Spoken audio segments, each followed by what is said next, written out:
Welcome back to what is hopefully a happier story to tell for today.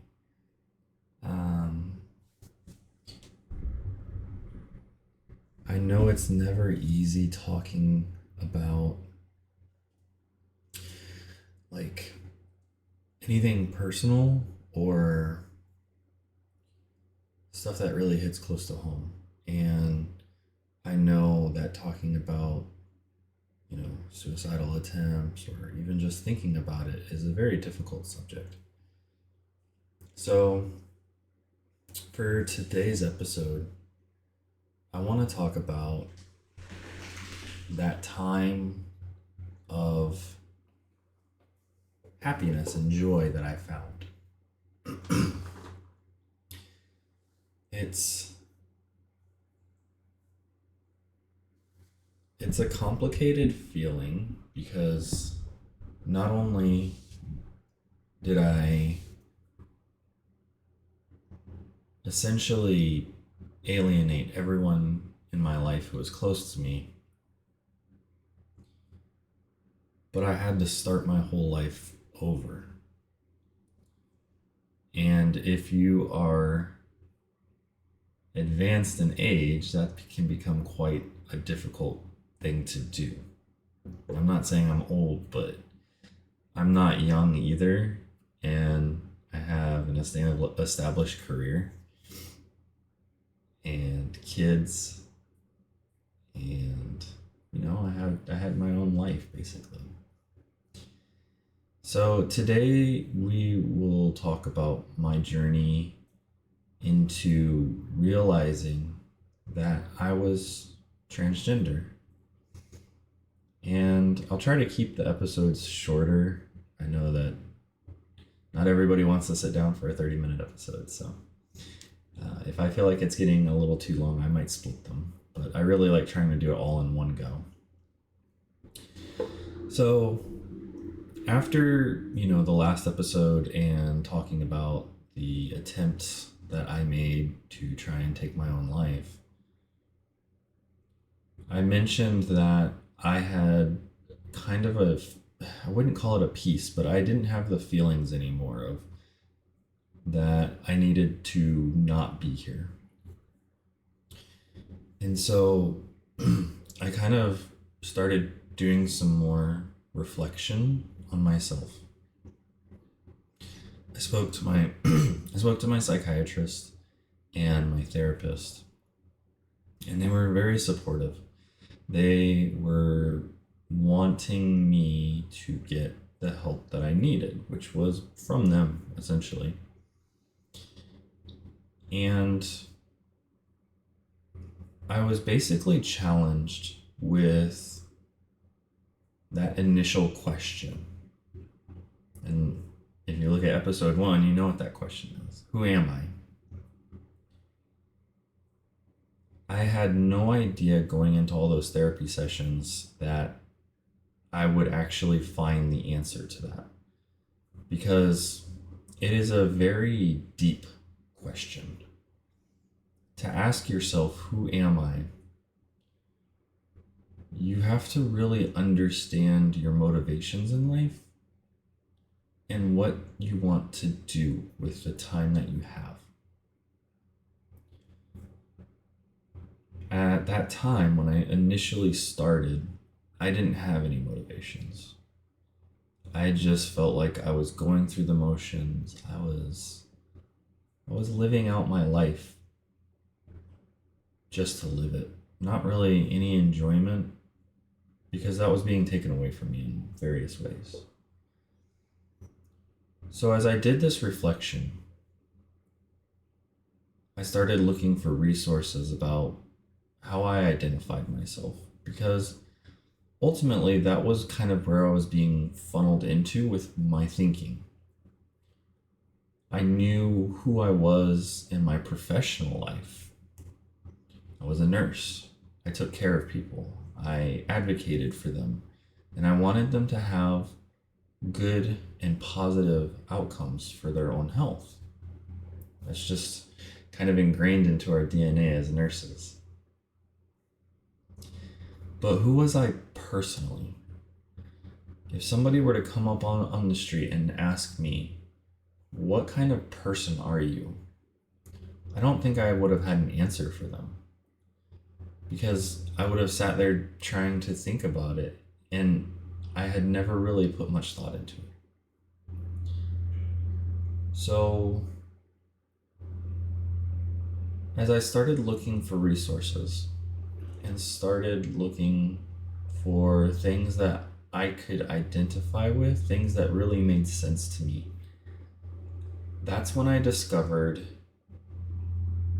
like transgender places that were on the internet. It's really hard for me as a person to like want to go and be with other people. And so for me, the internet is a way to kind of almost anonymously find that information without having to put myself out there. So I began reading, and I began like really, I guess, analyzing the information that I was seeing from other people, their experiences, how they felt, the feeling of hopelessness, of being lost. That was all stuff that resonated with me. So I started asking myself that question. Could I be transgender?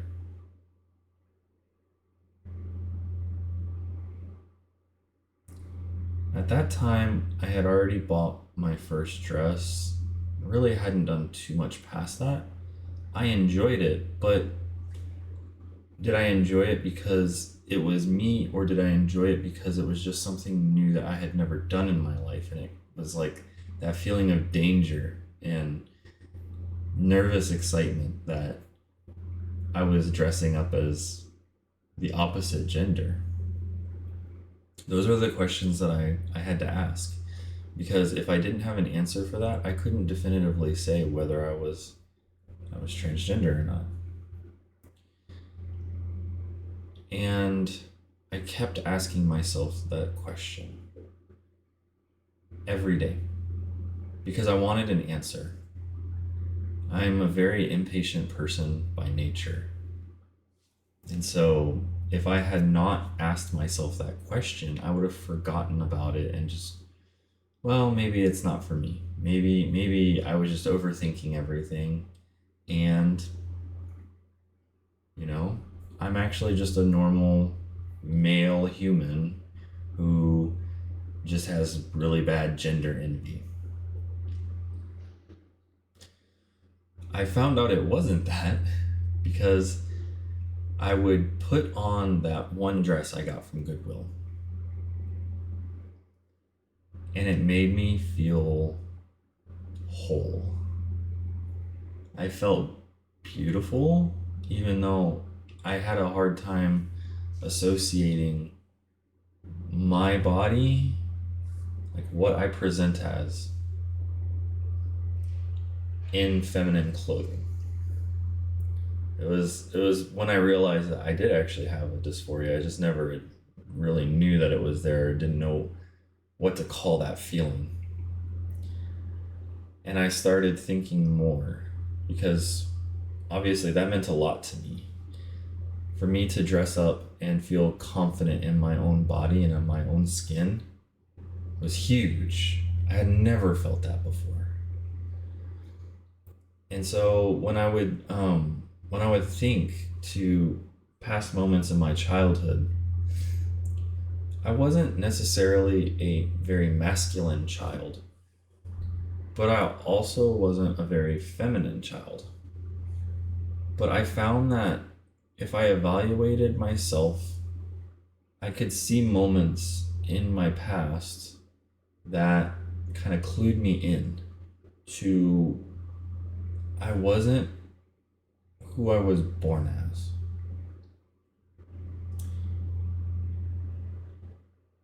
So I remember very clearly,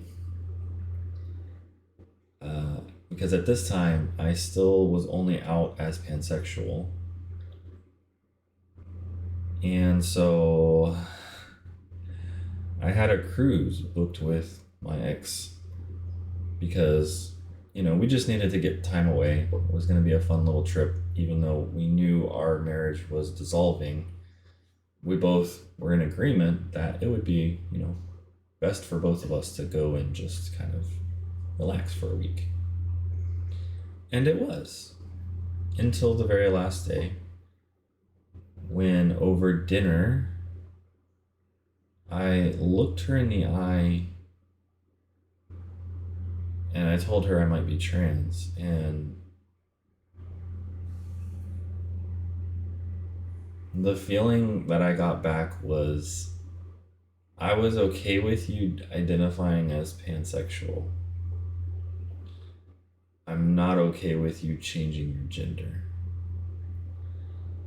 And part of what I was dealing with as far as guilt stems from a lot of these little micro transgressions where it's not necessarily outward hostility or like a transphobia or homophobia or anything like that, but it's just comments that are made that if you read between the lines, they're not meant to be taken as a compliment.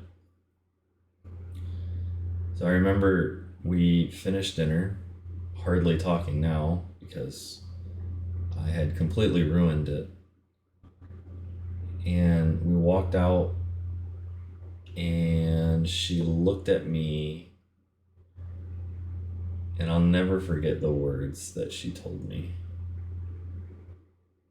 She said, "Are you trying to break me?"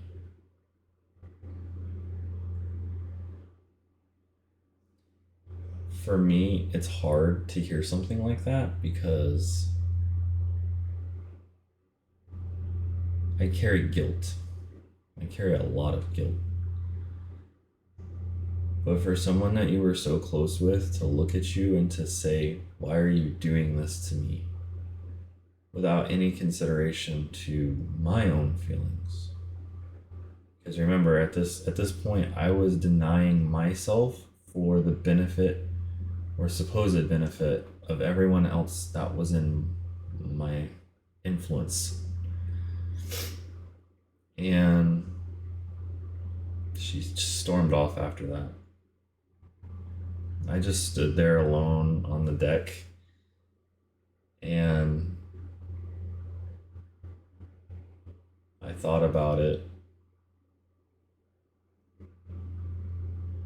I wasn't mad. I was actually, surprisingly, I was still happy. Not because of what she said, but because I spoke the words. I said them, which made them real. Because up until that, I'd only been thinking about it in my head. And it's not real there. It feels like a thought that isn't complete. I eventually went back to the room. We talked a little bit, and she wasn't happy, but was a little more understanding than previously. She told me for the car ride back to our house, which was about an hour, she said, "I'm probably just not going to talk to anybody because I'm really upset."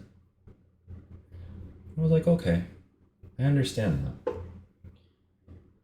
And she said, "Oh, by the way, I told your mom," because my mom at that time, due to the attempts that I had made, she had flown out, and she was supposed to be out anyway for our cruise, but she came out earlier because of everything that had happened.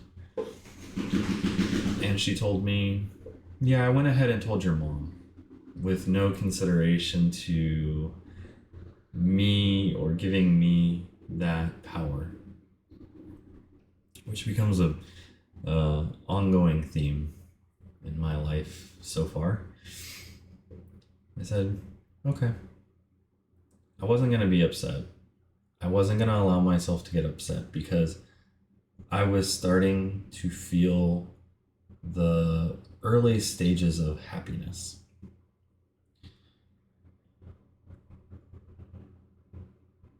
So, flash forward, I don't know, it was like a couple weeks. I was cleaning my stuff out of the house, like just getting stuff ready because I wasn't able to move into my apartment until the end of March.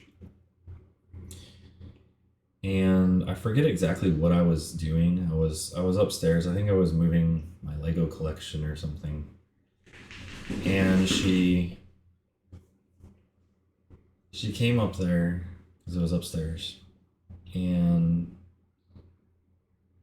I was I was trying to like mention things about my transition, and she had started putting like stipulations and rules in place about what I could and couldn't do in front of our kids. And I can't say I necessarily agreed with all of them. It was stuff like, well, you can't dress up in front of them. You can't start any kind of treatment in front of them. You have to continue to act like a man in front of them. That one really rubbed me the wrong way. Because as I was finding out, I wasn't actually a man. And then I forget how we got there, but she mentioned to me,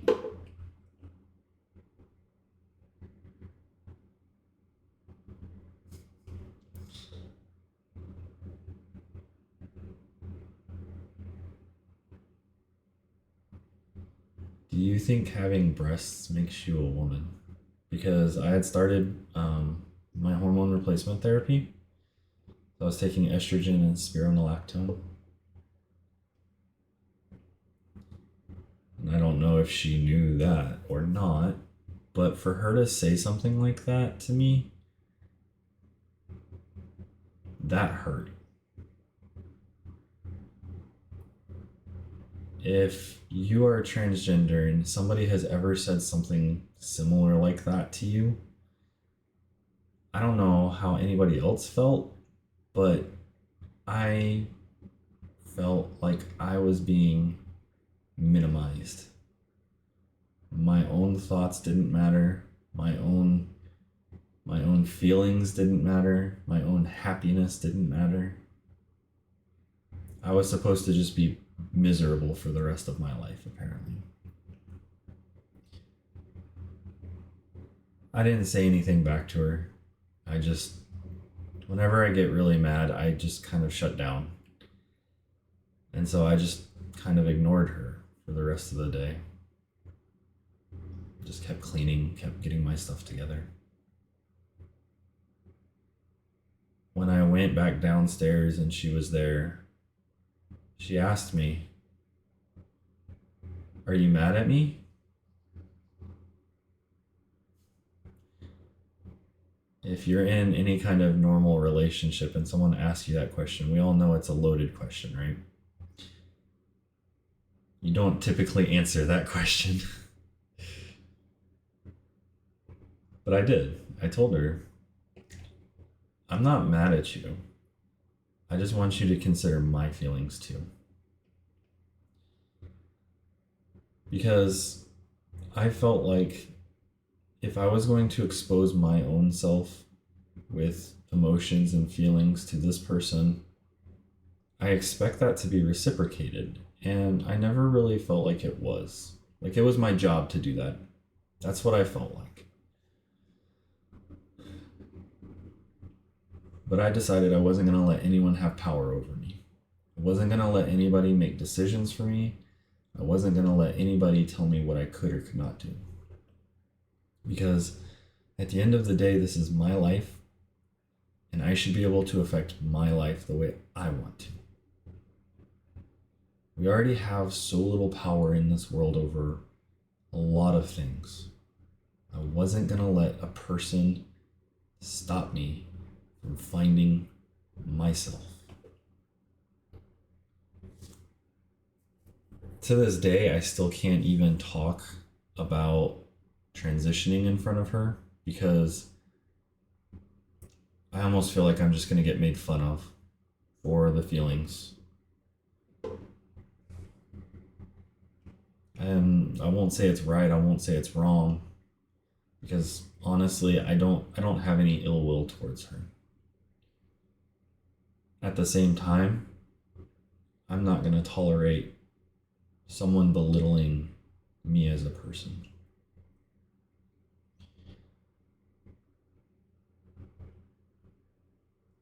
When I talked to my therapist and I mentioned to her again that I was transgender, I wasn't thinking about it. I wasn't considering the possibility that it may happen. She smiled and she said, "I think we're finding out the answer to your question." And that made me so happy because I was talking to someone who wasn't actively judging me. And I found communities now where I'm not judged for who I am. I'm not judged for being weird. I'm not judged for being an outcast. I'm accepted for the person that I am.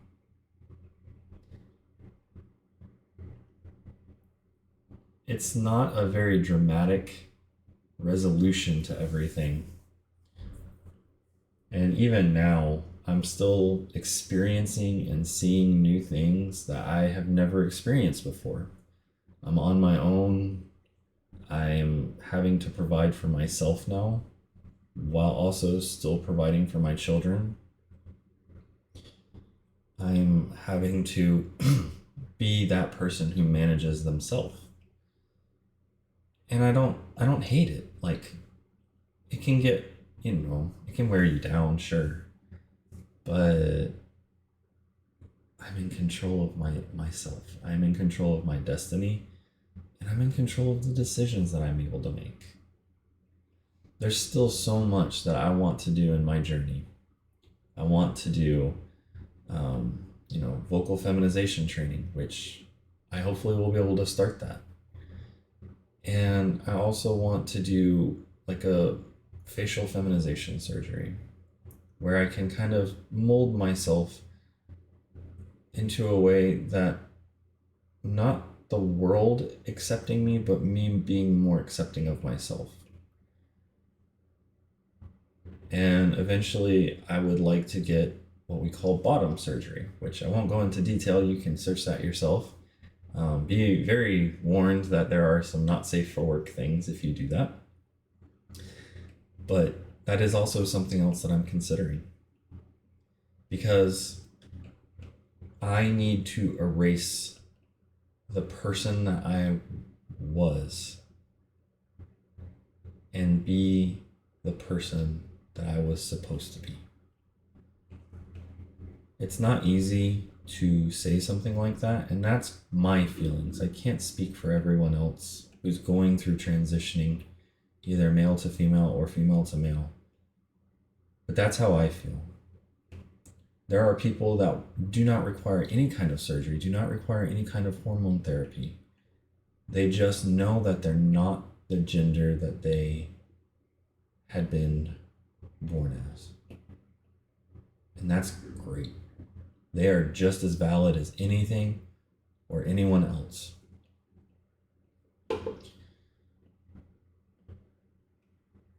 I am hopeful that by me coming out and saying these things, that other people, while they don't have to be as public as this, aren't going to be ashamed of embracing who they actually are.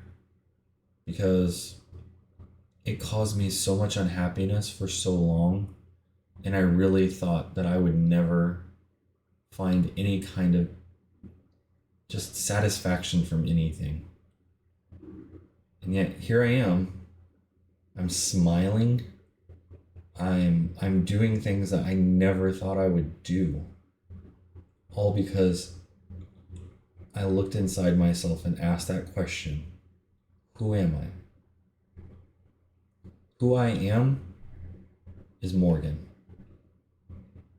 I am a transgender woman More than that, I am a woman. No one else can tell me otherwise, because that's my decision. And I refuse to let anyone take power from me again. So I think for our next episode, I'll kind of just talk about things that I've been experiencing since starting hormones, since trying out new things, because there's been a lot of euphoria. There's also been a lot of things that have caused me dysphoria. And I think people need to realize that it's not always good and it's not always bad. It is what you make it. And sometimes the hardest thing is just to make it through the day. It really is. So I encourage everybody, if you're feeling this way, reach out to a therapist, to a support group, people that can help you and guide you into finding the answer that you're looking for. Because I found out who I am. And that answer makes me so happy every time I think about it. There are still things that I don't like about myself, but there's a whole lot that I love about myself. So I will conclude this episode here. Thank you all so much for joining me on this journey.